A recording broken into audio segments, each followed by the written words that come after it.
সেটা তো আমাদের মন্তব্য করার কিছু নেই। এখানে আমাদের মন্তব্য করার কিছু নেই।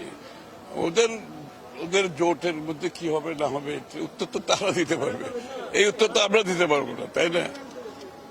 ওরা ওদের জোটের মধ্যে কি হচ্ছে না হচ্ছে এটা এই বিষয়ে আমাদের কোনো মতামত নাই, আর আমাদের কোনো ইচ্ছাও নেই এই ব্যাপারে মতামত দেওয়া। কিন্তু সবচেয়ে বড় হচ্ছে আমাদেরকে বলতে হবে, জনগণকে উদ্বুদ্ধ করতে হবে ভোটের জন্য। সরকারের দায়িত্ব হচ্ছে জনগণকে উদ্বুদ্ধ করা ভোট দেওয়ার জন্য। কোন বিশেষ কারণে ভোট দেওয়ার কথা সরকারের বলা উচিত না, সরকারের লোকজনের বলা উচিত না। সরকারের উচিত জনগণকে বলা ভোট দেওয়ার জন্য। ভোট বলতে ভোট, সব ব্যাপারে ভোট। কোন বিশেষ ক্ষেত্রে ভোট দেবে কথা বলবে, আবার একটাকে বাইরে রাখবে, এই ধরনের কথাবার্তা ভালো না। মানুষের মনে বিভিন্ন সন্দেহের উদ্রেক হয় এই ধরনের কথাবার্তা কেউ বললে। সুতরাং আমি সরকারকে বলবো, ভোট দেওয়ার জন্য জনগণকে আপনারা উৎসাহিত করুন সার্বিকভাবে।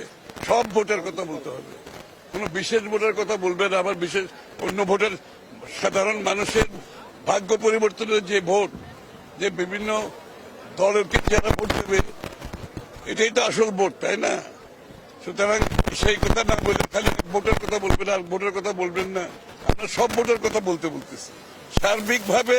জনগণকে বলতে হবে আপনার ভোট প্রয়োগ করুন, এটাই সরকারের কাজ, উৎসাহিত করা। কোন বিশেষ ভোটের কথা কিংবা আরেকটা বাদ দিয়ে তাদের মন্তব্য, এগুলো খুব জনগণ খুব ভালোভাবে দিচ্ছে।